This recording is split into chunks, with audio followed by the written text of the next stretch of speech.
수료화계 행다선의 얘기를 좀 하고 이제 행다선 명상하기로 들어가도록 하겠습니다. 본격적으로 이제 이론 공부는 거의 다 끝났고 이제 실습이 많은 부분을 들어가겠습니다. 수료화계 행다선 했는데 수료화계라는 말이 무슨 말인지를 우선 얘기를 좀 하고 여기 얘기하고 있지만 수료는 물이 흐르는 것, 화계는 꽃이 피는 건데 물 흐르고 꽃 피는 데는 그 의도가 들어가 있지 않아요. 이게 아주 중요한 핵심입니다. 그럼 물이 흐르려면은 지형의 조건이 맞아야 되고요. 꽃이 피려면 주변 환경의 온도라든지 이거 맞아야 돼요. 그치 꽃이 펴요. 그 말은 뭔가 하면은 물 흐르고 꽃 피는 것은 자기 멋대로 물이 흐르고 꽃 피는 게 아니라는 법칙이 있다는 거죠. 얘기하자면 우리는 그 법칙을 잘 깨는데 그게 의도예요. 의도가 그 법칙을 깨버립니다. 그러므로 해서 온갖 잘못된 생각, 견해를 난무하게 되죠.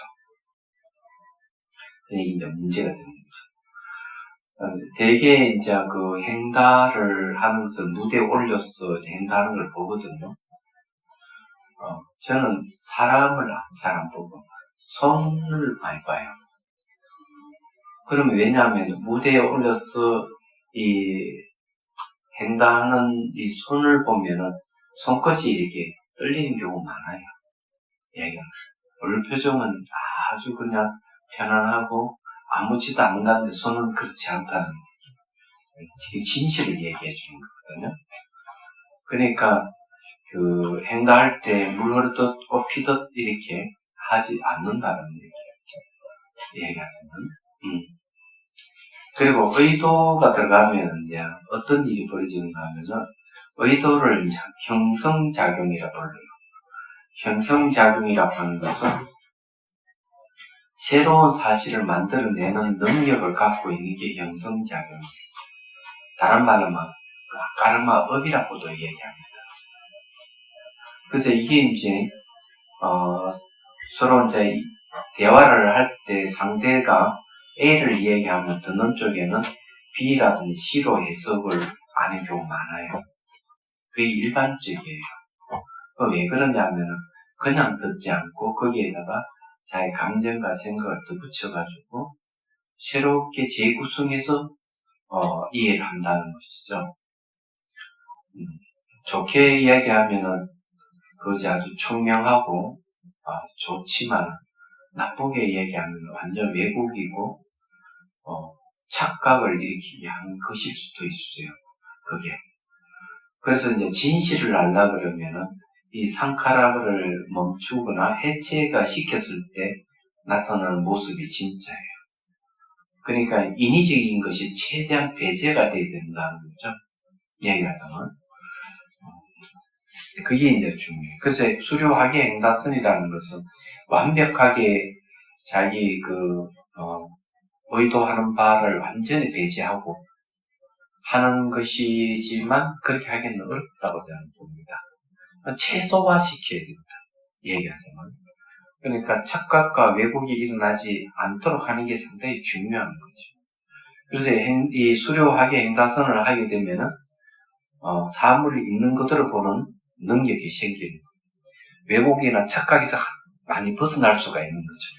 그래서 이 수료하게라는 이 행다선이 중요한 이유가 거기에 있는 거죠. 예를 들어서 이제 하나 얘기를 해보죠. 선달을 이제 시연을 한다고 해서 갔습니다. 선달을 시연하는 걸 보고 저는 질려버렸어요.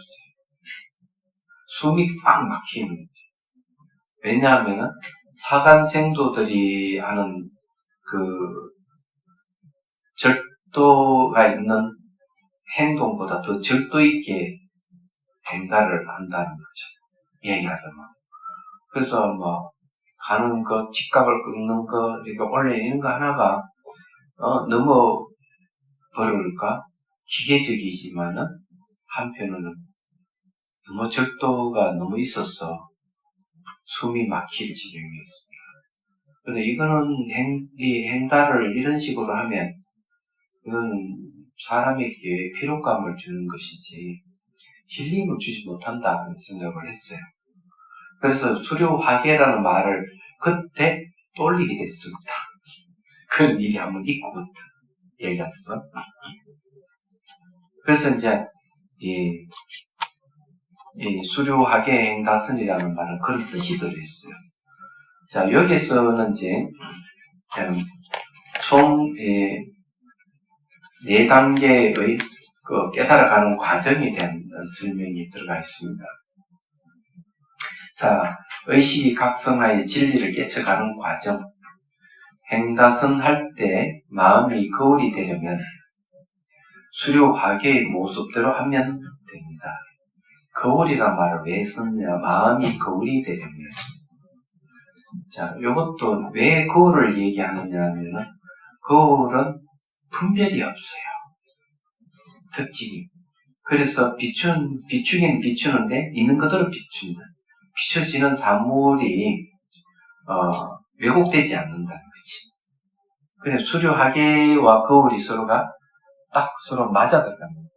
자, 마음이 거울이 되려면 수료화계의 모습대로 하면 됩니다. 했는데, 거울은 있는 그대로 비춘다는데, 수료화계에는 의도가 없죠. 그죠?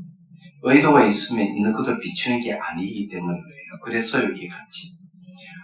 그리고 마음을 거울에 비유합니다. 네. 그래서 이제 이 얘기를 하는 거고요. 거울에는 또 한 가지 의미가 뜻이 있어요. 비춘다 하는 것은 인식한다는 뜻입니다. 예. 비춤은 인식한다는 거죠. 다른 건 아니에요.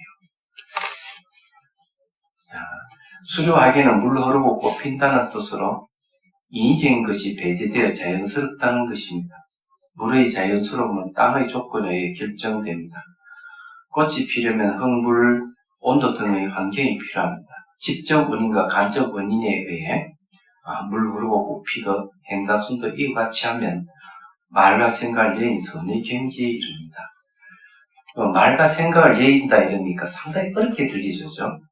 이거는 다른 말로 하면은 개념에서 벗어난다는 얘기입니다.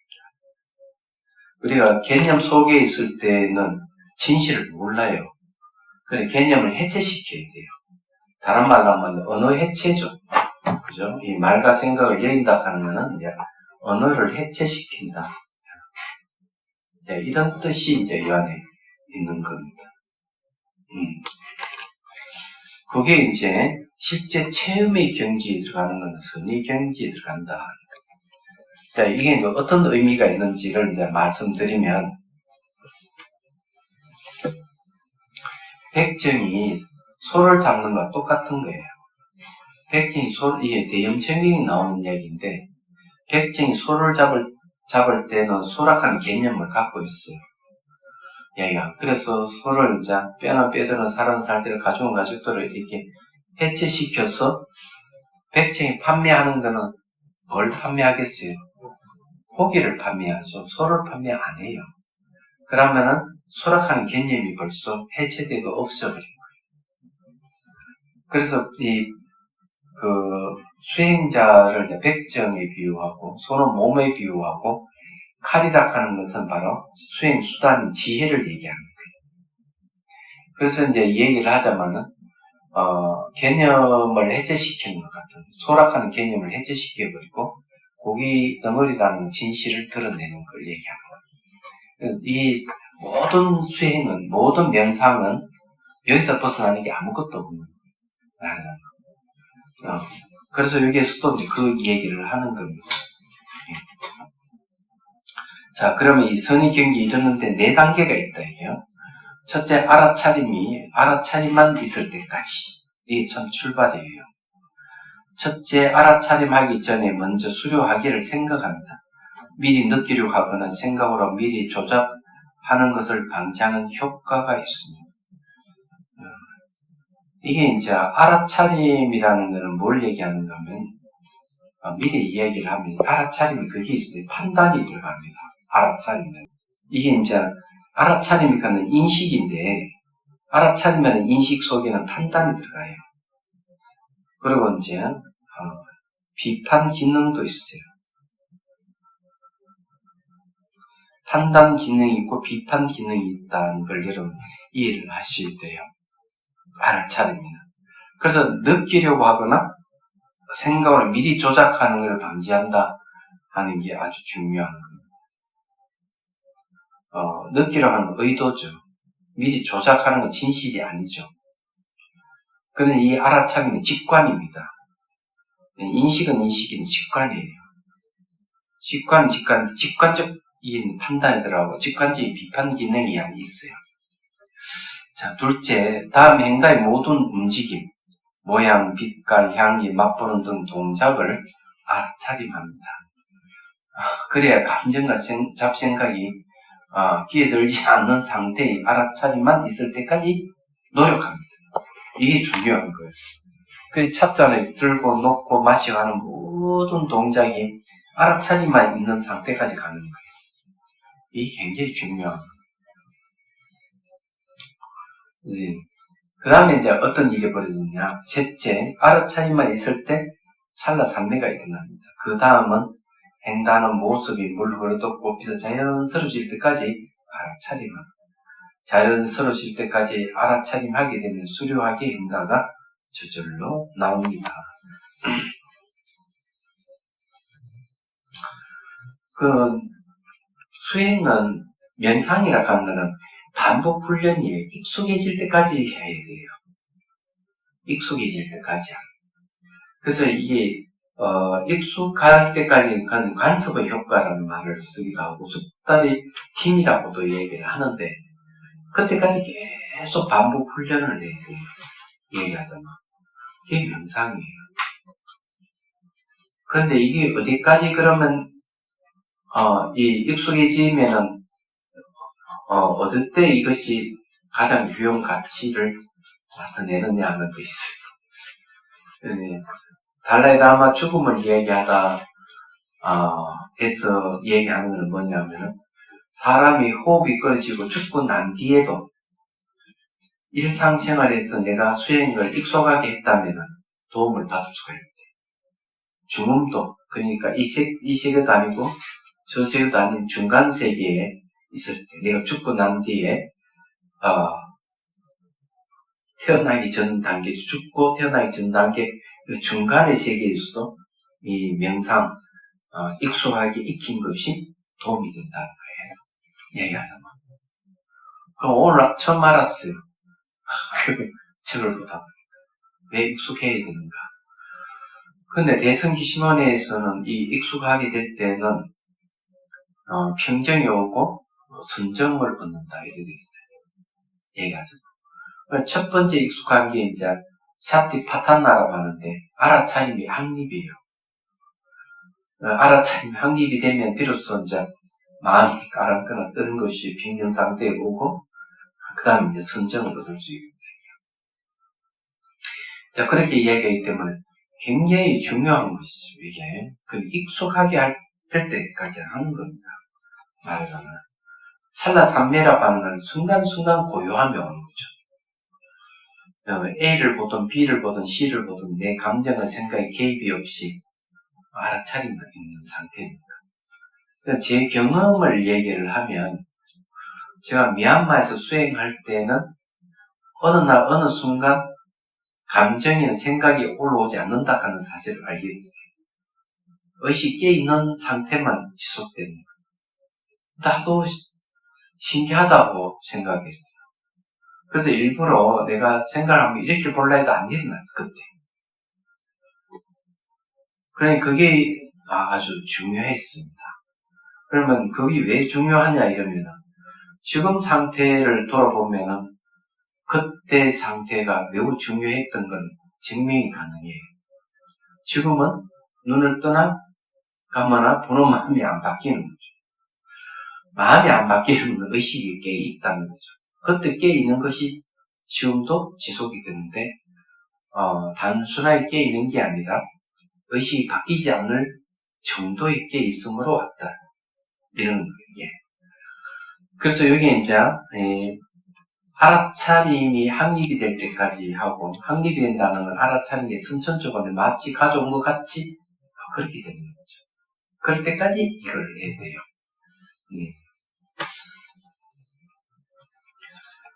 그리고 여기 이제 찰나산매라 하는 게 생기면 또 하나 더 나타나는 게 있어요. 찰나산매가 생기면은 어떤 변화가 있느냐 하면은, 이제, 심안이라 하는 게 이제, 나타납니다. 이게 이제 변화예요. 예. 변화가 생긴 거예요. 심안하는 건 이때가 내도록 눈으로만, 육체적인 눈으로만 사물을 보던 일이 나중에 마음이 눈이 딱 생긴 거예요. 마음이 눈이 생겨서 볼 수 없는 걸 이제 보기 시작합니다. 그러면 어떤 걸 보느냐 이렇게 하면 느낌, 감정, 생각 이런 걸 봐요. 그러니까 육안으로 볼 수 없는 마음의 현상들을 이제 객관적으로 보기 시작하는 게 찰나산매예요. 얘기하자면. 그래서 이게 상당히 중요하다. 자, 두 번째 현상은 뭐냐면 전체가 한눈에 보입니다. 시야가 넓어져 있어, 어느 순간. 그래서 이 산매가 일어나면은, 잡생각이 없기 때문에 마음 전체가 드러납니다. 이게. 그래서 이게 이제 심만 일어나고 이제 마음 전체가 드러난다. 그래서 이걸 뭐를 하는가 하면 전체 의식이라고 그래요. 전체 의식. 다른 말로 하면 이거는 심왕이라고 얘기합니다. 심왕. 전체 의식이 드러납니다. 그러다 보니까 사물 보는 것이 전체를 보는 게 아주 익숙해집니다. AS. 그러니까 시야가 넓어졌다는 얘기. 이런 점에 상당히 좋다. 자, 읽어보겠습니다. 넷째, 행다가 수려화개처럼 자연스러워지면 거울같이 대상이 보이기 시작합니다. 이건 이제 거울같이 하는, 거울이 사물을 보듯이 이런 말이죠. 거울이 사물을 비추듯이 이런 뜻입니다. 대상이 보이기 시작합니다. 나아가 대상 전체를 보면서 동시에 부분을 알아차리고 대상을 전체를 보는 건 전체 의식이에요. 찰나삼이 생기면 이게 이제 생기는 거예요.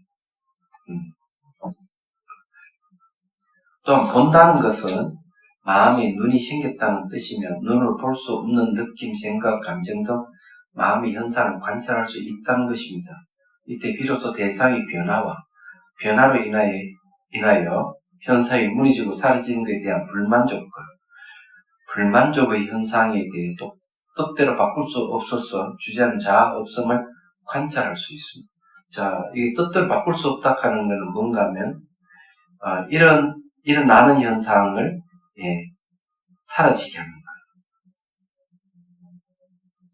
자, 사라지는 것을, 생기게 하는 거예요. 이런 것이 안 된다. 내가 생기면 사라지게 하고, 사라지는 걸 생기게 하고, 이래 막 자주자주 하면은, 내가 있다, 자아가 있다, 이렇게 할 수 있는 만족스러움이 생길 건데, 안 돼요. 생긴 것을 사라지게 하거나, 사라지는 걸 생기게 하면 자기 뜻대로 안 돼요. 마치 무엇 같은가 하면은, 부부싸움 할 때, 남편 아내를 마음대로 못하고, 아내를 남편을 마음대로 못하면 똑같은 거예요. 안 돼요.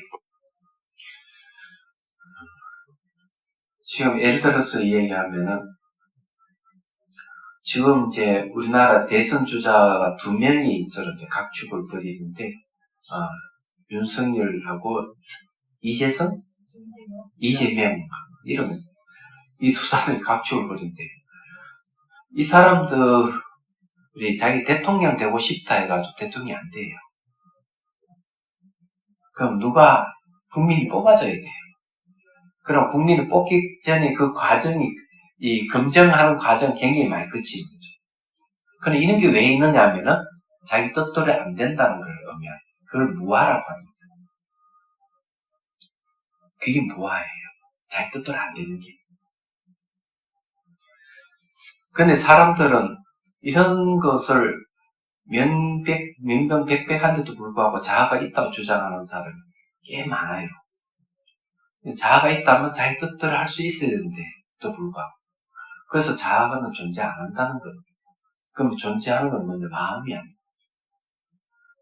그 마음은 인간의 법칙에 따라서 마음은 움직입니다. 얘기하자면. 그래서 마음은 자아가 아니에요. 무아예요. 그런데 이제 수행을 하다 보면 마지막에 탁 맞닥뜨리는 마음이 전체 의식이에요.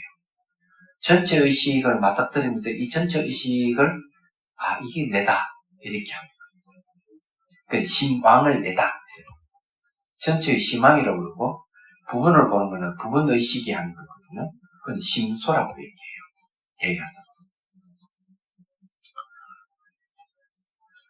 그래서 이제 이 얘기를 하는 겁니다. 자기가 하는 것을 스스로 알 뿐만 아니라 의식 현재 순간순간 깨 있습니다. 이때 알아차리면 선천적인 것처럼 익어 있습니다. 이게 뭔가 하면은 익어 있는 게 이제 사티파탄나예요. 사티의 확립이라고 합니다. 자, 이때가 될 때 이제 세 번째부터 이제 심적 변화가 확실히 옵니다. 예. 마음도 몸도 달라집니다. 자, 기쁨과 몸과 마음이 가벼워지네. 이런 걸 뭐라고 하는 거는 경안이라 그래요. 가벼울 경자 편안할 안자 씁니다. 얘기하죠. 자, 다섯째, 이때 행하는 본인의 몸과 마음이 가벼워지기 시작하면 기쁨이 생기고 의식이 절로 확장되어 커집니다. 또한 바람 한 점 없는 맑은 호수와 같이 번뇌가 일어나지 않는 고요와 평안함이 생기며 거울같이 저절로 대상이 비치기 시작합니다. 그리고 행동하는 모습을 다른 사람이 볼 때 그 모습을 아름답다라고 느끼고 마음의 기쁨이 생기며 평안해집니다. 이것이 행다선의 현상입니다. 이런 경기에 딱 하는 사람이 행다를 딱 하면은 그걸 보는 사람이 알아요. 예. 아름답다. 너무 편안해. 또는 힐링 되는 거죠. 얘기하죠. 자, 경안이라 하는 건데, 뭔가 마음이 가벼워지는 현상, 이게 도대체 뭘까?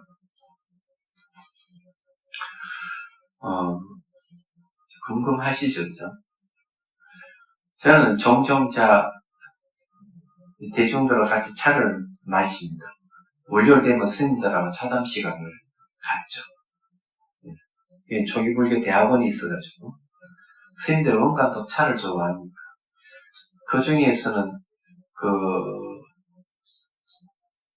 새로 입학하신 스님들은 되게 차를 좋아 안 하고 커피에 전부 다 익숙해진 분들이에요. 근데 어느 순간 그게 원장 스님이랑 교사 스님들 온갖 차를 좋아하니까 그만 그 배우는 스님들도 전부 차를 좋아하게 돼요. 차를 좋아하면서 어느 순간 차 마실 때 품평하기 시작하는 거죠. 재밌어요. 그래서 얘가 선무당 사람 잡는다는 식으로 품평을 한다고 이렇게 하기도 하는데 상당히 재밌어요. 그래서 커피를 마시던 사람들 전부 차로 다 바꾸는 그런 일까지 벌어졌어요. 제가 얘기하고 싶은 건 뭐냐면은 전 차를 마시면 어느 순간 몸이 없어버려요. 의식만 남아있는 상태가 됩니다. 그게 이제 송강수에 있을 때부터 그랬으니까 거의 20년이 넘었죠. 좋은 차를 마실 때 특히 그런 현상이 생기는 겁니다. 말하자면은 그러면 좋은 차라고 하면은 차 맛도 좋지만 딱 마시면 몸에 기운이 바로 쫙 일어나는 차. 예를 들어 귀뚜라미 소리가 들리는 차, 등에 땀이 맺히거나 귀다랑이 땀 나는 차, 이런 차 다 좋은 차예요. 얘기하자면. 순식간에 그냥 몸이 사라지고 의심을 하면 이 상태 쫙 되는 거예요. 이거는 뭐 하도 그런 건 일상적으로 일어나는 현상인데 그때 몸이 무게감이 없어요. 그래서 수행자인지 아닌지를 가늠하는 척도 중에 하나가 그 사람이 경안이 있느냐 없느냐. 경안이 있으면 기쁨이 있고 몸이 가볍고 이러면 수행자다 이겠죠. 경안이 언제부터 생기는 수행 시작할 때 명상을 시작할 때부터 생기기 시작해가지고 그것이 점점점 익숙해지면 거의 비례해가지고 몸도 가벼워지기 시작. 기쁨도 생기고 그러는 이게. 제가 이제 이 행다선 하면 이런 게 오는데 아마 이때까지 그 다도라는 다대 강의를 들으면서 이런 이야기는 여러분 처음 들어보는 거예요. 처음 들어보는 분들은 한 번도 수행해보지 않았기 때문에 그런 거고 이런 용어에 익숙하지 않아서 그렇다. 이 참명상이라 하는 게 바로 명상이기 때문에요. 차명상은 차를 매개로 하는 명상 이런 뜻입니다. 차가 주체가 아니에요. 차가 매개일 뿐이에요. 차를 통해서 우리는 정신적인 성숙을 이루는 거고 차를 통해서 문화적 소양이 함양되는 거죠. 얘기하자면 이게 차 문화예요. 차가 주체가 되면은 그는 차법으로 갑니다. 차법. 답법이라는 답법 중심으로 가죠. 답법 중심으로 가는 순간부터는 이제 형식 위주로 흘러가기 시작합니다. 형식 위주로 흘러갈 때는 어떻게 하는가 하면은, 퍼포먼스가 매우 중요하게 생각합니다. 퍼포먼스가 나쁘다는 건 아니에요. 일정 부분이 그것이, 우리에게 영향을 주는 게 있어서 좋다 저는 생각을 해요. 그런데 이제 조금 문제가 따르는 게 있어요. 경제적인 문제가 달라요. 얘기하자면 답법 중심으로 가면 우선 근사한 옷을 맞춰 입어야 돼. 얘기하자면. 그리고 닭이도 좋은 닭안을 쓰고 그다음 차도 좋은 차를 마시게 돼 있어요. 그래서 뭐가 필요하냐 경제력이 있다는 거예요. 경제력. 그래서 차를 하시는 분들은 되게 경제력이 있는 사람들이 하는 거죠. 딱 그렇게 돼 있어요. 이제 그게 이제 지금 바뀌어가고 시작합니다. 그러니까 형식 위주에서 이제 바로 명상으로 이제 바뀌어가기 시작합니다. 지금 현재 우리나라는 그런 거죠. 중국이나 일본이나 대만은 아직까지 형식 위주예요. 명상으로 바뀌어가지 않고 있어요. 제가 보기에는. 명상은 하긴 하는데 참 명상이라 하더라도 그렇게 깊지를 않아요. 이제 초보다에 그런 거예요. 왜? 그걸 정립을 해가지고 내놓은 사람이 없다는 거죠. 대만 같은 데는 어떻게 하느냐면 차를 따라가서 앞에 앉아놓고 명상하는 것. 이 수준이 명상 끝나고 난 뒤에 차 마시는 그 사이는 아무것도 없어요. 차를 매겨라는 수준이 없다는 거죠. 이런 수준이다. 대만의 다도는 아직 일본의 다도는 되게 보면은 작은 그 다방에 차방에서 차를 마시는데 거기에는 소우주를 담아놨다 하나? 굉장히 의미 부여가 심해요. 뜻은 굉장히 구상은 높지만 그 이상도 아니고 그 이하도 아니에요. 몸으로 체득되는 건 없어요. 그러니까 명상 수준은 아니라는 거죠. 그렇지만은 내가 보기에는 명상할 수 있는 조건은 갖춰져 있어요. 처음에 의미 부여하는 것, 이치를 담고 하는 거는 명상 처음 시작할 때 그런 게 필요하거든. 그리고 나중에 그것이 체험으로 와야 되는데 그런 체험으로 바꾸는 능력이 없어요. 형식만 있는 거죠. 얘기하자면. 그래서 이제 답법 중심이라는 거죠. 이제 본격적으로 이제 명상이라고 할 수 있는 건 아무것도 없다. 이렇게 얘기를 할 수 있는 거죠. 2001년도에 처음으로 2001년도 아니 2003년도 2003년도니, 2003년도에 이제 겨울에 처음으로 찬스생들이 이제 참명상 배우러 왔어요. 용연사에서. 그럴 때 이제 알았던 사실은 타법은 있더라도 참명상법, 다성법은 없다 하는 사실을 그때 알아요. 저는 그때는 차천소의 다이어트라는 책을 99년도에 내는 비참명상을 처음 시작하는 책이었어요. 없어요. 없는 이유는 너무나 당연했던 거죠. 그래서 왜 다선일미 다선은 있는데 왜 다선법은 없을까? 선법이 없다는 거는 알고 보면은 가나선이 선법이었거든요. 조사선이 선법이기 때문에 따로 선법이 없는 거죠. 차 마시는 선법은 없는 거예요. 있을 이유도 없고. 그래서 이제 이 산마타라는 집중 명상과 이파사나 분석 명상을 직접 대입을 시켜서 설명한 게 참 명상이에요. 얘기하자면. 그게 처음으로 나온 책이 99년도에 나온 찻잔소의 다리떠내가 처음으로 나오기 시작한 책이에요.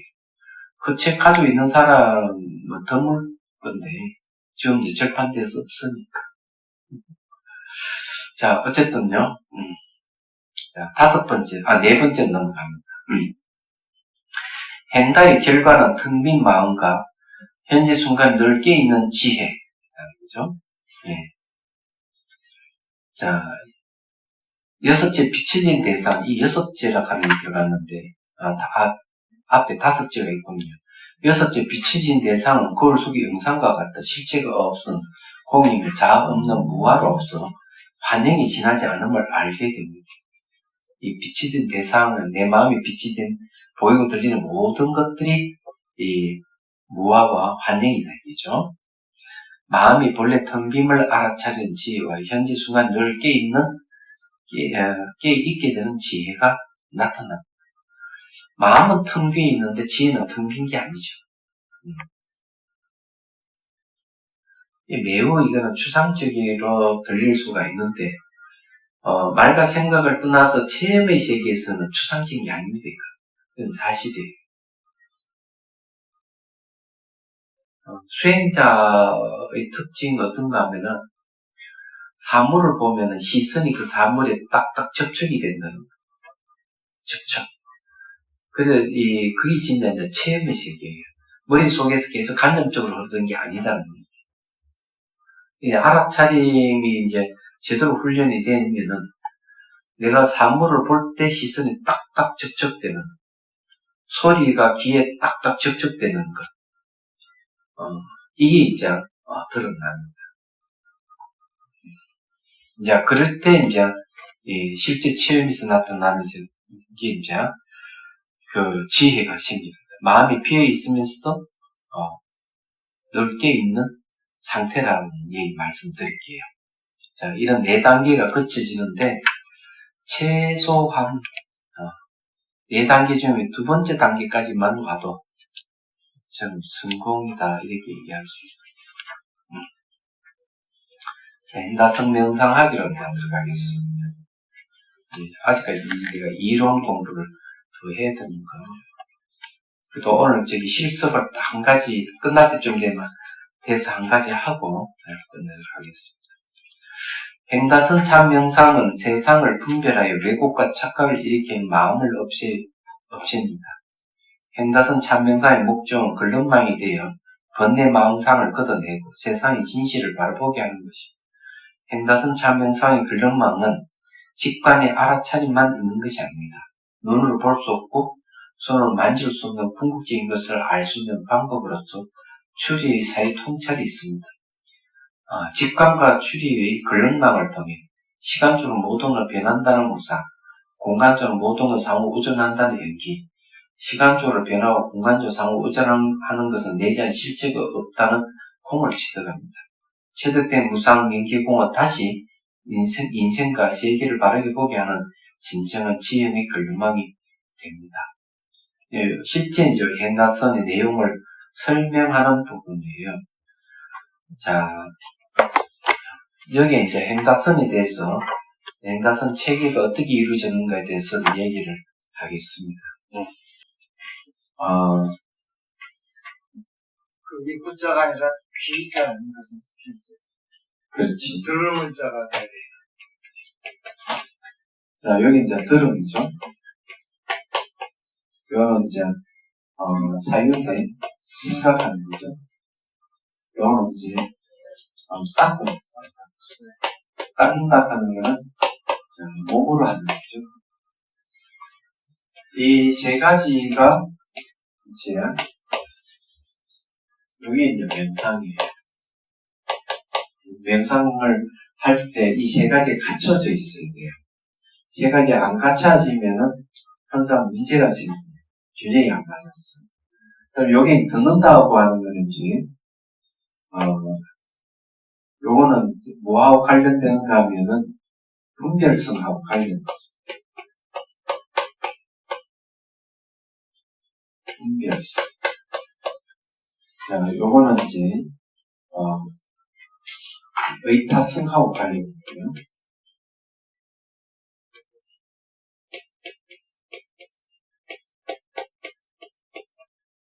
요거는 이제 진실성하고 관련있습니다.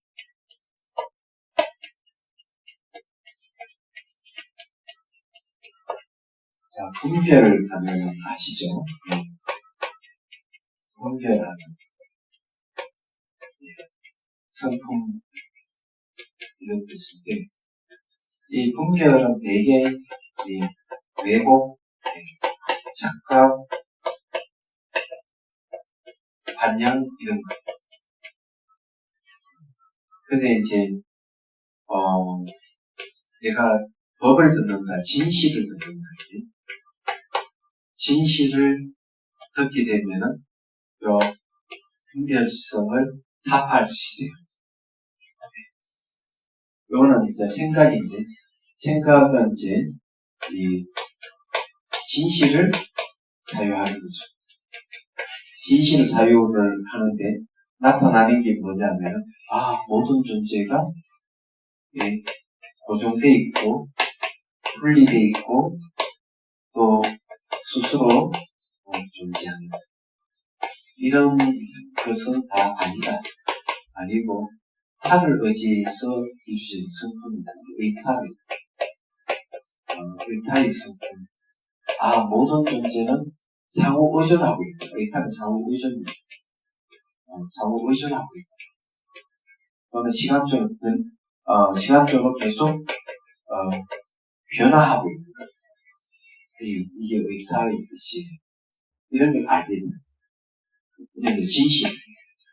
이제 몸으로 체득하는 거죠. 체득.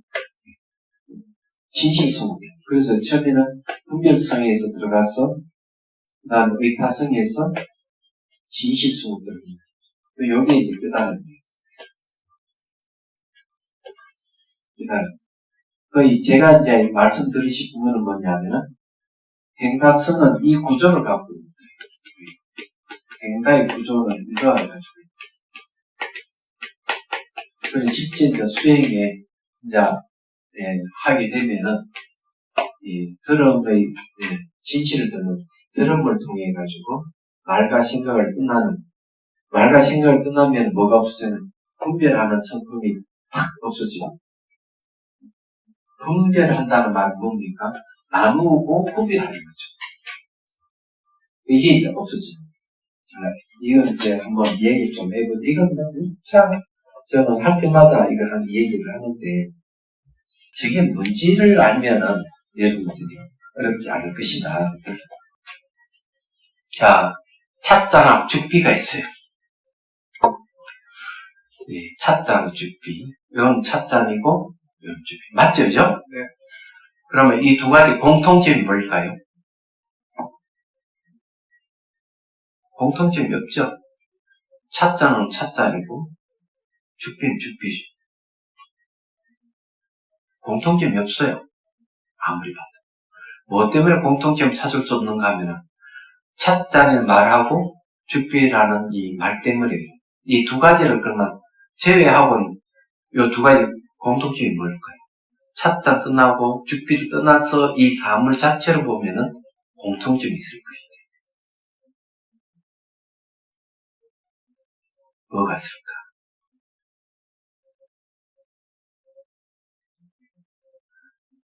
네?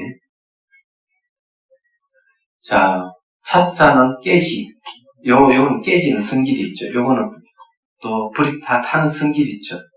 그 말은 변한다는 공통점이 있는 거예요. 근데 이걸 차자를 규정하고 이걸 주피를 규정하면은 변한다는 공통점이 찾을 수가 없어요. 별개의 것이에요. 이 이야기는 뭘 얘기하는 거면 차자나 주피라는 언어를 떠나버렸을 때 진실을 보기 시작하는 거예요. 얘기하죠. 그래서 여기에서 이제 똑같이 적용을 해요.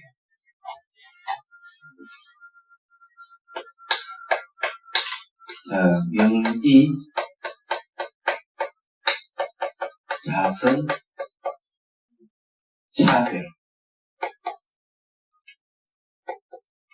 이런 말을 이제 들어본 적이 있거든요. 이거는 이제 명칭이죠. 자, 명칭을 가지고 있는 거는 차자리나 주피나 명칭을 가지고 있죠. 요걸 떠나서 오는 게 이제 의입니다. 이거는 사물 자체를 얘기해요. 사물 자체는 뭔가 명칭을 떠난 사물 자체를 얘기해요. 그래서 이제 그 차자리나 주피라고 하는 이름을 떠나서 사물 자체는 뭘까? 하면 공통되는 게 있는 거죠. 공통되는 게 뭐냐면 이 사물 자체에 공통되는 거는 이제 시간적으로 변한다는 거예요. 시간적으로 변화한다는 거죠. 시간적으로 변하는 게 이건 무상이에요. 항상 하는 거죠. 그 다음 사물 자체는 공간적으로 어떤 일이 있느냐? 상호 의존하고 상호 의존하고 있기 때문에 의라는 말을 써요. 예. 그러면은 이게 사물 자체에는 자체 성품이 있느냐 이러면 자체 성품이 없어요. 왜냐하면 변하고 상호 의존하는. 사물 자체에 차별이 있느냐 이러면 차별이 없어요. 변하고 상호 의존하고 있는 것은 실체가 없는 것이기 때문에 차별을 하는 주체가 없는 거예요. 그래서 명의, 자성, 차별을 하는 이 네 가지가 이제 유식사상에서 지금 수행하는데 저걸 얘기를 하는 거예요. 지금 이제 사유할 때 저런 과정을 거치는 거예요.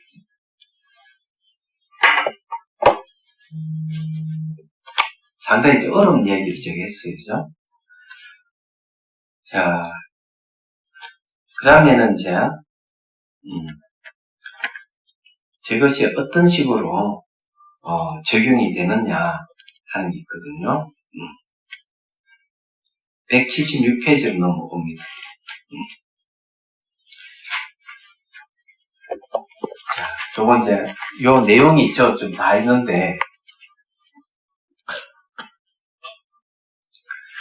그럼 이제, 얘기를 하나 해보죠.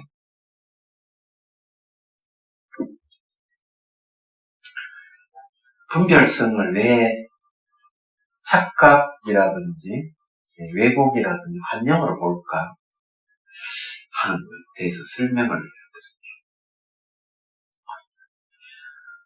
여러 사람이 길을 가고 있는 거야. 숲을 이만큼 자랐어. 한 사람이 딱 이렇게 얘기해. 아이고, 여기는 뭐가 나올 것 같아. 뱀 같은 게 있을 것 같아. 이러는 거야. 근데 가다가 이 사람이 깜짝 놀라면서 뒤로 물러서라기죠. 독사가 한 마리 있다. 이러는 거야. 사람들이 깜짝 놀라 다 물러섰어. 금방이 뭐가 나올 것 같다니 뭔가 숲을 이만큼 자랐기 때문에 그런 거예요. 그런데 이제 전부 다 물러서가지고 긴장 한 절 앞에 이제 뱀이 있는 거 쳐다보는 거예요. 딱 보니까 착각이었어. 뱀이 아니고 새끼가 꼬여 있었던 거예요. 얘기하잖아. 그래서 뱀은 진실이 아닌 거예요. 그 분별성은 뭔가 하면은 언어를 통해서 사물을 보면 고정되어 있고 분리되어 있고 스스로 존재하는 같이 보여요. 언어를 통해서 사물을 보면. 근데 그건 뭔가 하면은 착각이고 왜곡이고 한념이라고 하는 거예요. 간단하죠. 근데 언어를 떠나가지고 딱 보니까 착각의 왜곡인 뱀은 존재하지 않았고 뭐가 존재하는? 새끼가 존재하는 거예요. 새끼는 어때요? 여러 가닥에 꼬여 있는 거죠. 상호 우정 관계를 갖고 있는 거죠. 그래서 한 사람이 부해가 났어. 막 화가 나가지고 그냥 그 새끼를 뒤꿈치로 막 좀 못대버렸다. 그럼 뭐가 있을까? 아무것도 없는 게 진실이에요. 이게 진실성이에요. 새끼가 꼬이는 건 의타성이고 처음에 뱀이라는 것은 존재하지 않은 착각이는 안 하고 그 다음에 새끼라가 상호 의존성을 다시 파헤쳐보니까 실체가 없는 공이구나 이래 나오고. 여러분 이런 얘기하면 옛날 얘기라 생각하죠. 현실에 여러분 아세요? 1년에 보이스 피싱 때문에 피해액이 얼마인지 규모가 아세요? 네? 1000억대까지가 7천억인 거래요. 1년에 보이스 피싱에가 돈이 뜯긴 게 7천억이에요. 보이스 피싱 뭐예요? 전화상으로 오는 전화 받는 거. 전화 받고 사람도 실물을 보지 않는 상태에서 상대가 말하는 걸 듣잖아요. 분별성이잖아요. 얘기하죠. 그래서 이거는 제가 옛날도 한 얘기예요.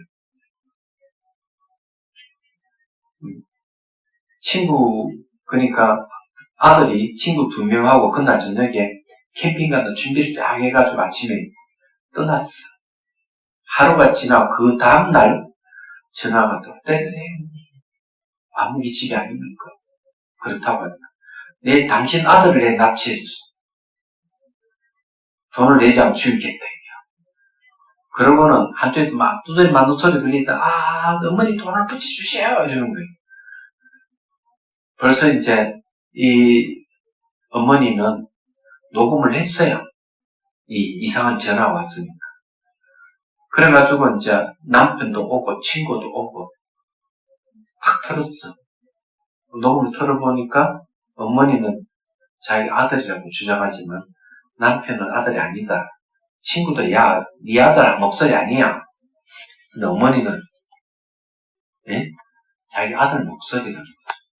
그 근거가 뭐냐 하는 게 참 중요해. 무슨 어머니라는 게 이제 작용했겠지. 두 번째는 뭔가 하면은 애 두드려 맞는 소리. 세 번째는 아들한테 전화하고 그 친구들 전화해도 전화 안 받는다는 게 있는 거야. 참 미치죠. 전화 안 받으니까 납치됐다 생각을 한 거죠. 그래가지고 오전에 전화 온 걸 이제 전심때를 지나서 이제 협상을 보게 된 거예요. 그러면 그 사이에는 어머니는 계속 아들 전화, 아들 친구 전화를 계속 전화를 하는 거지. 혹시나 이러면서. 그러고는 이제 택시를 타고 은행에 돈을 이제 붙이러 가는 거예요. 택시 타고 가면서 그래도 하고 또 전화해. 아들 전화 안 받아. 친구 A 전화 안 받아. 그런데 친구 B한테 전화하니까 전화를 받는 거야.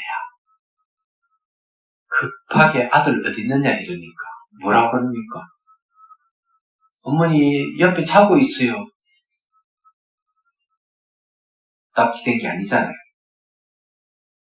얘기하죠. 그러면 납치됐다 하는 건 마치 새끼를 뱀으로 착각하는 건 똑같은 거지. 납치 안 됐는데 납치됐다 이러는 거지.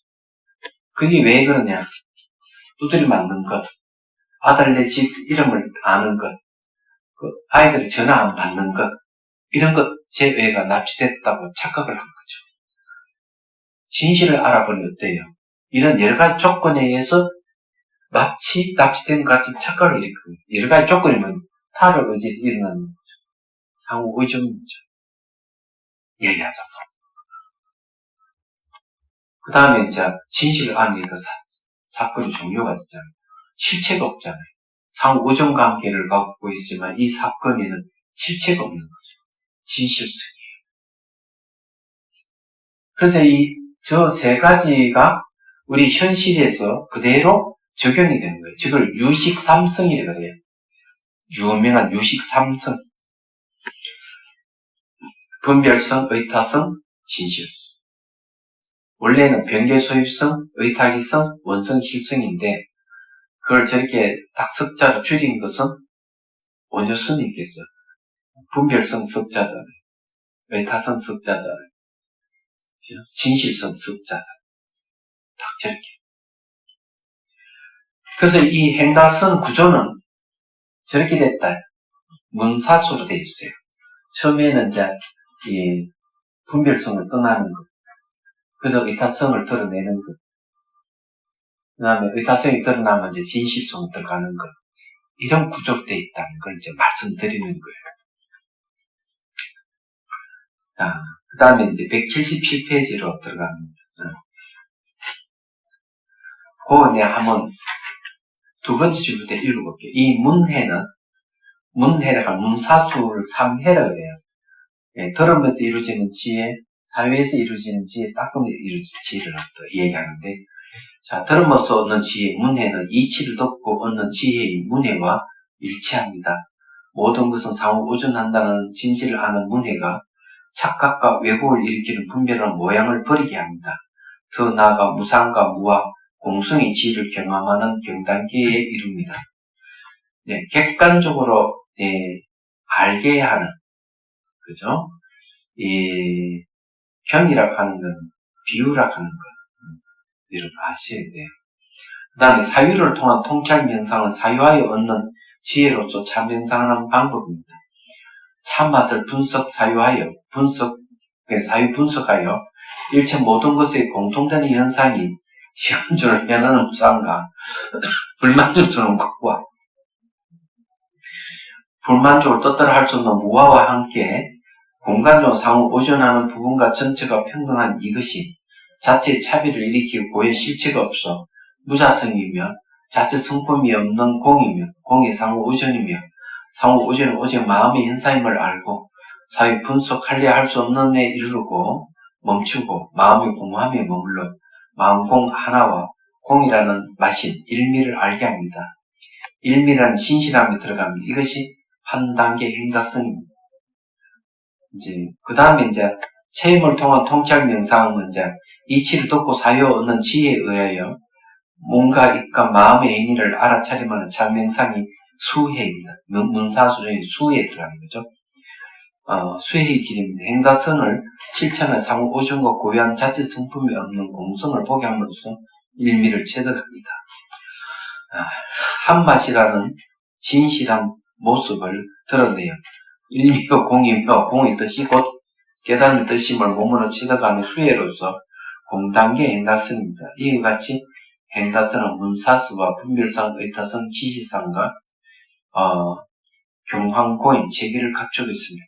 여기는 분별상, 의타상, 지시상이 있는데 성품 성자로 해도 상관없어요. 똑같은 겁니다. 모양상이는. 자, 언어가 길잡이 되어야 하는 이유에 대한 설명이 이제 있는데, 언어를 통해서 언어를 제압하는 게 굉장히 중요한 거죠. 명상 언어가 길잡이 된다는 이게 도대체 뭘까? 여기서 말하는 거는요, 언어가 언어를 해체한다. 그죠? 그런 뜻입니다. 이거는 이제 뭔가 이런 거예요.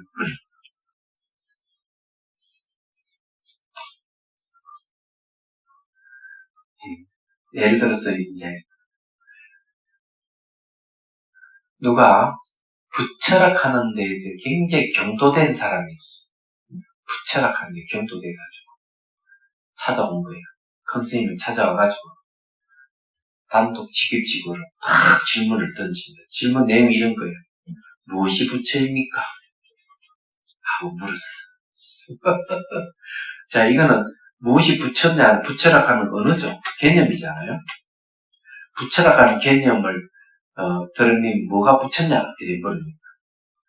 이 노스님이 하는 말이 마른 똥 막대기 이렇게 딱 듣는데 대답을 했어요.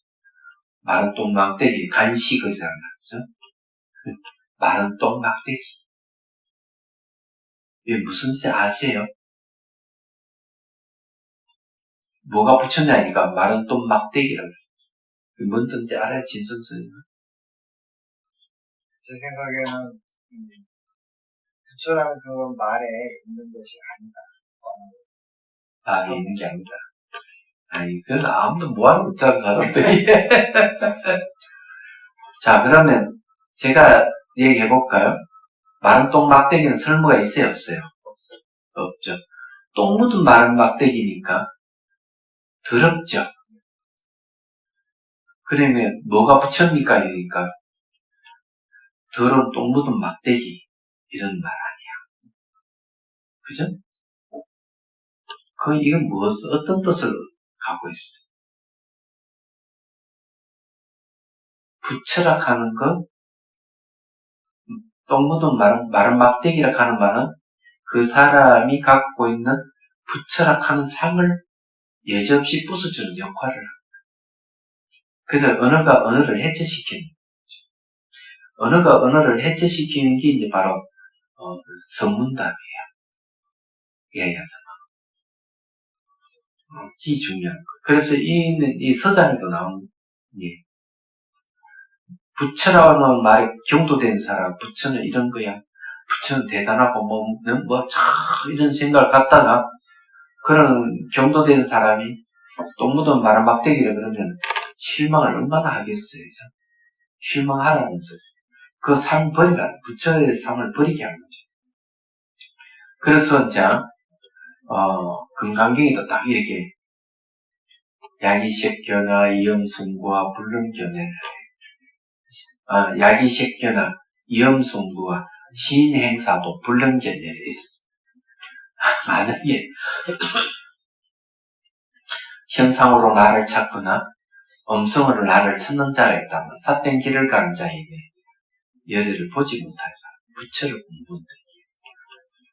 그러면 부처라 하면 이런 것이야 하고 딱 카테고리가 있다면은 그걸 깨트려줘야 되죠. 얘기하자. 왜? 경도된 사람이기 때문에. 그래서 마른 똥 막대기라는 말을 쓰는 거예요. 그리고 이제 깨달음 대해서도 깨달음 내용이 이제 무소유거든요. 무일물 한 물건도 없다. 이 깨달음 내용이 그 다른 말 공성이 다른 이름이에요. 음양이라는 스님이 조주승사한테 가서 묻는 것 그 얘기. 저 한 물건도 가져오지 않았습니다. 한 물건도 가져오면 저 깨달은 거 맞죠? 말 들어보면 딱 맞아요. 깨달음 맞아요. 말 들어보면. 그렇지만 그것도 언어의 무일물이라고 하는 언어 속에 있는 거죠. 그게 뭐라 하는 방아차 내려놓아라 하는 말로서 이 한 물건 가져오지 않겠다는 생각을 여지없이 깨트려 준 거죠. 얘기하자. 그러나 한 물건도 가져오지 않았는데 뭘 내려놓을 게 뭐가 있습니까? 이러니까 조준 그러면 짊어지고 가라. 이 말은 뭔가 하면 한 물건도 가져오지 않았다는 생각을 빨리 버려라. 그런 체험이 있다면 그걸 빨리 버려라. 이런 얘기예요. 언어로서 언어를 해체시키는 사례입니다. 그럼 이 명상 언어를 얘기해 준다 이게 무슨 명상하든 이 멘탈을 먼저 따라오게끔 해주는 것은 그런 역할을 하는 거죠. 이 명상 언어가 길잡이가 되어야 하는 이유 하는 말이 바로 이 내용입니다. 그래서 수행을 어떻게 하는가 하면은 처음에는 인도자의 명상 언어를 통해서 수행을 하고 두 번째는 자기가 자기의 멘터를 하든지 멘터 없이 스스로가 수행을 하는 거죠. 차명상의 특징은 바로 이런 데 있는 거예요. 뿐만 아니라 차 도구 없이도 수행할 수 있는 거예요. 그래서 이거 마지막에 한다 그랬죠. 약속을 지키겠어. 제가 이 목이 고장이 나가지고 하도 말을 많이 해가지고 기스 갔어요. 그래서 이게 오래도 강의하면 기침이 나요. 열이 나고 통증이. 처음엔 몰랐는데 자세히 관찰해보니까 그렇더라고요. 근데 이것을 기침이 잘 안 나고 이렇게 여러분들에게 강의할 수 있는 건 뭐냐면 오늘 이 명상과 관련이 있습니다. 그래서 이제 기차를 타고 올 때도 계속 이런 명상을 해요. 가장 효과를 많이 본 명상. 이름하여 감로차 마시기 명상. 특징은 뭐냐 이러면 감로차를 마실 때 앞으로도 간단하게만 이야기해요. 이것도 하급, 중급, 고급이 있어요. 감로차 마시기에도 그래요. 하나의 명상에도 수준이 있는 게 있고 초보자가 할 수 있는 게 있고 그런데 초보자가 해도 효과가 좋다. 처음에 한 잔 마시고 두 번째부터는 상상으로 마신다. 상상으로 차를 마실 때 목을 통과해서 내려가게 될 때 시냇물 흐르듯이 하고 상상해야 돼요. 다른 거 하면 안 돼요. 상상은 마음이거든요. 마음이 일어나면 거의 기운이 따르게 돼 있어요. 기운이 흐름이 있는 거죠. 그래서 상상으로 어떻게 하는 시냇물 흐르듯이 하고 상상. 찬물이 입에 흘러서 계속 시냇물 흘러서 내려가는 거라는 거죠. 그러면 어디에 자극을 줘? 목에 자극을 줘. 그럼 면역력이 강화돼요. 목에는 면역력 관계등이 30% 정도는 목에서 책임집니다. 그 다음에 좀 지나서 두 번째는 머리에 물이 스며들듯이 하는 거. 그러면 내장으로 스며들 겁니다. 그럼 장에는 그러면은 면역력을 80% 70% 담당해요. 그래서 시냇물 흐르듯이 머리에 물이 스며들듯이 상상만 해야 돼요. 그럼 차가 흘러가는 것을 매개로 해서 이렇게 시냇물 흐르고 머리에 물이 스며드는 걸 상상하게 되면은 몸에 면역력이 생겨요. 그래서 이제 목을 자극해가지고 목이 기침을 막아줘요. 그래서 이걸 하면 지금 코로나 시대 때 면역력을 높여주는 수행법이다. 자, 이걸 해보도록 하겠습니다.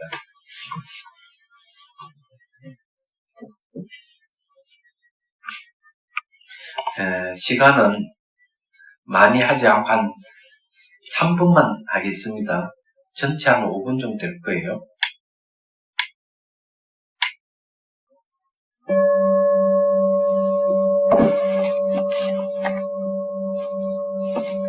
자, 숨을 들이쉬고 내쉬고 내쉴 때 어깨 힘 빼야 됩니다. 다시 숨을 들이쉬고 내쉬고 자, 척추는 곧게 씌워줍니다. 허리를 쭉 펴주는 거예요. 시선은 곳곳이 잠시 둡니다.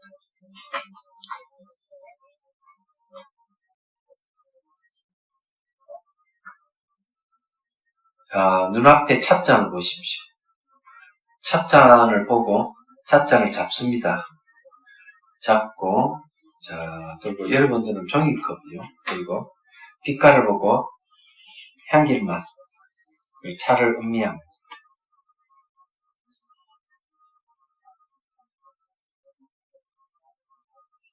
자, 다시 빛깔을 보고 향기를 맡고 맛을 음미합니다. 이건 기억하기 위해서 하는 거예요. 자, 앞에 내려놓습니다. 자, 눈을 감고 자, 차상 위에 다관이 있고 찻잔, 명상 찻잔 놓여 있는 걸 상상합니다. 작은 뚜껑을 열고 차를 넣고 뜨거운 물을 붓고 뚜껑을 닫습니다. 그리고 명상 찻잔 차를 쭉 따랐어요. 따끈따끈한 차예요. 자, 다 들었으면은 찻잔을 들고 이제 상상으로 하는 거예요. 빛깔을 보고 자, 향기를 맡고 맛을 음미합니다. 자, 한 모금 음미하고 자, 계속 이제 차를 마십니다. 색향미 차가 계속 목을 흘러 들어갑니다. 자, 시냇물 흐르듯이 하고 상상합니다.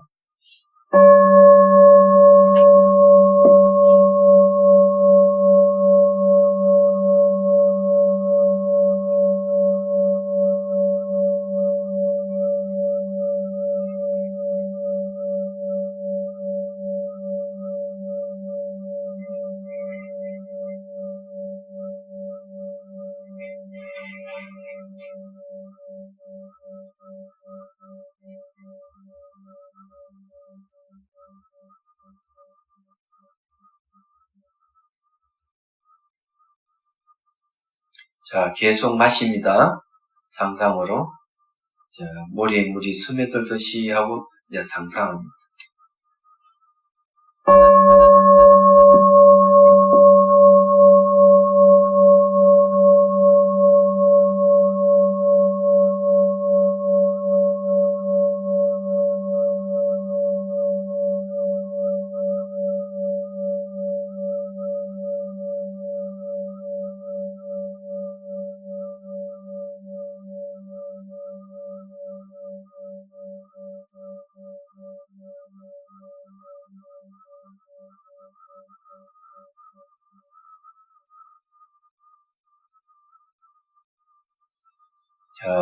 상상 속의 찻잔을 내놓고 천천히 눈을 뜹니다. 그리고 앞에 있는 찻잔을 잡습니다. 잡고 이제 차를 마십니다.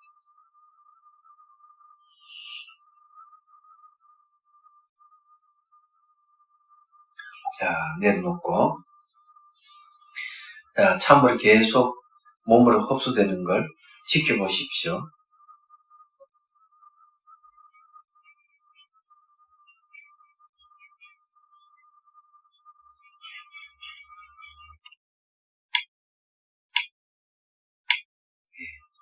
좋습니다.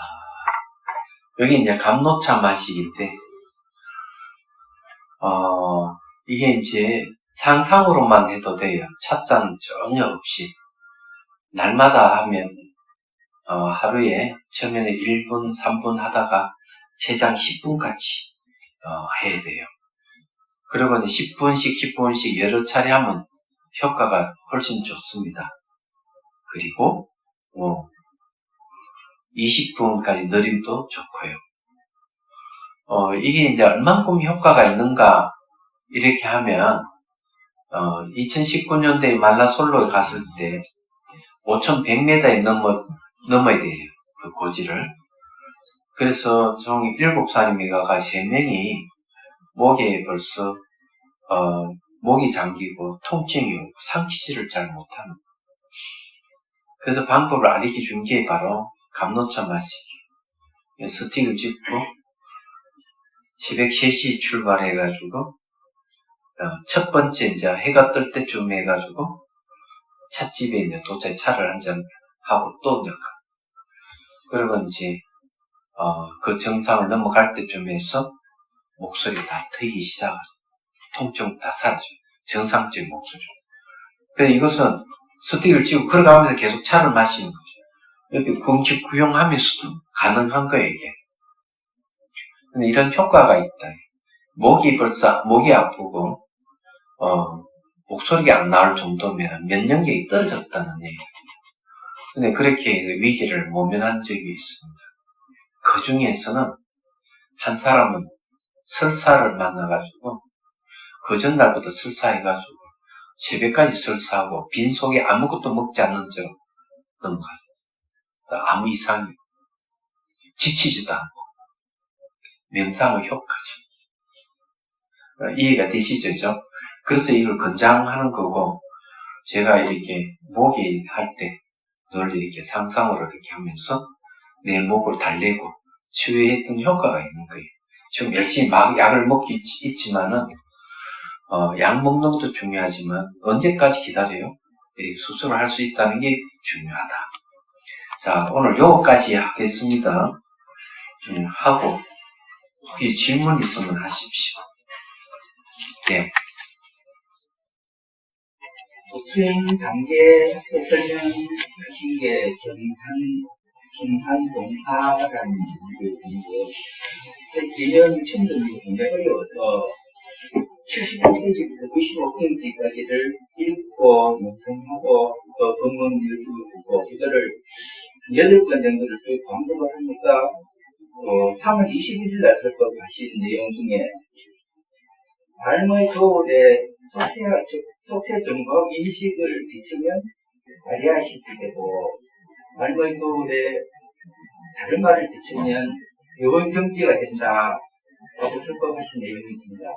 그걸 붙잡고 계속 이제 생각을 확정하니까 공이 뭔지, 마음이 마음을 알지 못한다는 게 뭔지, 그리고 그걸 통해서 지금까지 들은 설법이 실을 알기로 정리가 돼서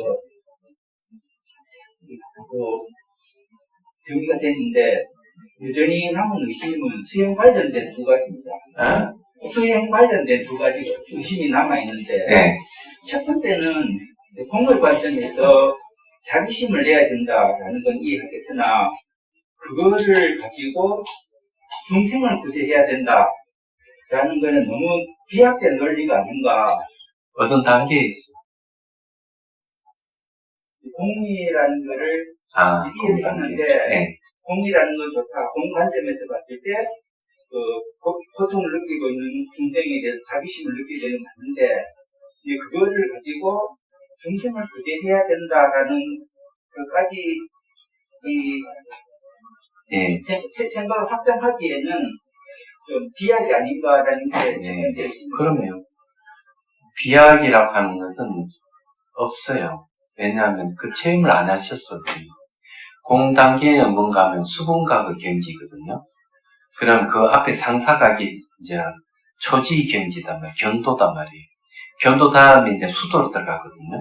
수도가 수분각에서 수도인데, 깨달음을 얻고 난 뒤에 계속 수행해 가는데, 깨달음 속에서 이제 수행해 가는 거거든요. 그럴 때 가장 중요한 게 뭘까 하는 거죠. 지혜의 완성은 대비심에 있다는 거예요. 근데 이걸 이제 이해하셔야 돼요. 대비.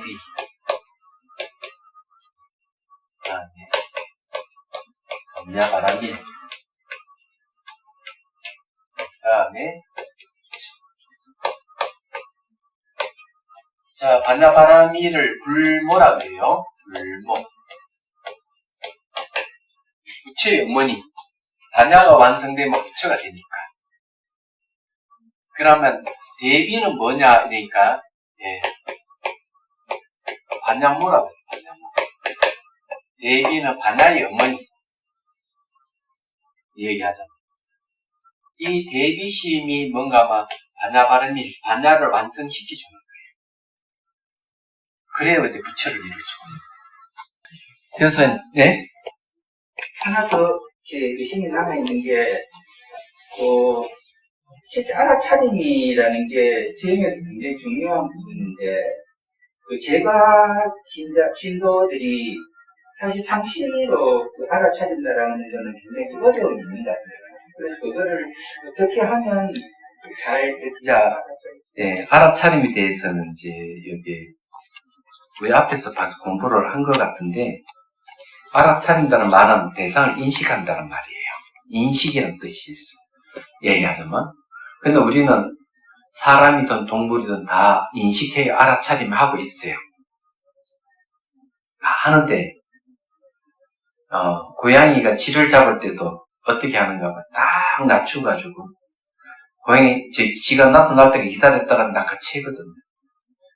그리고 또, 고양이는 순간적으로 새도 탁 뛰어올라서 잡는 겁니다. 그게 전부 다 뭐하고 관련있는지, 이 인식하는, 알아차리는 힘이 있는 거예요. 주의하는 힘이, 알아차리다가 주의한다는 뜻이거든요. 이야기하지만. 그런 동물들도 있어요. 그러면 이 알아차림을 부처님은 수행 용어로 처음 쓰기 시작했던 거죠. 원래 기억이란 뜻이 있어요, 안에. 다른 데 문헌에도 나오지만 수행 용어로 쓴 걸 부처님 당시 처음이라고 틀림없이 부처님 당시 신조어라고 부르는 거죠. 근데 이거는 그냥 우리가 일상생활에서 쓰는 인식의 작용 중에 하나예요. 직관 중에 하나예요. 근데 이걸 단련시키면 안 돼요. 그러면 이게 단련시키면 자기가 하고 있는 걸 자기가 알아요. 자기가 하고 있는 자기를 아는 건 뭔가 메타인지가 되어 있어요. 예. 근데 고등학생들이 많이 이걸 배우죠. 예, 학교 선생님이 많이 가르쳐요. 왜냐하면은 대학에 입시하가 메타인지가 높아야 된다는 거죠. 얘기하자면. 그래서 알아차리면 메타인지보다 쉬워요. 알아차림하게 되면 메타인지가 되는 거 조절을 자기가 하고 있는 자기가 아는 경지에 오는 거죠. 그럼 누구나 다 쓰고 있는 것, 이것은 이제 따로 이것을 훈련을 해가지고 이 알아차린 힘을 기르는 거죠. 알아차린다 하면 즉각 안다 이런 뜻이에요. 요즘 말로 합니다. 즉각 안다 하는 대상을 인식한다 이거죠. 그래서 대상을 강하게 인식하는 것이 이제 원인이 된다. 샷디 원인이다. 이렇게 얘기하고 있기 때문에 이 알아차림이라는 말을 쓰는 거예요. 얘기하지만. 그러니까 그거 없으면 안 되는데.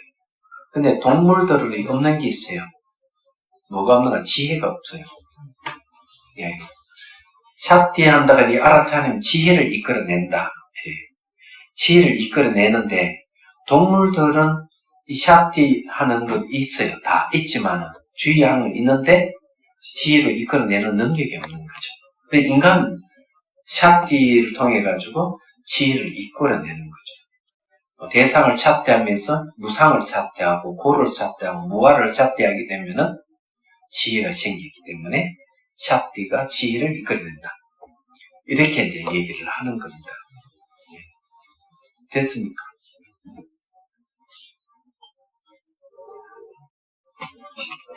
자, 휴식을 하죠.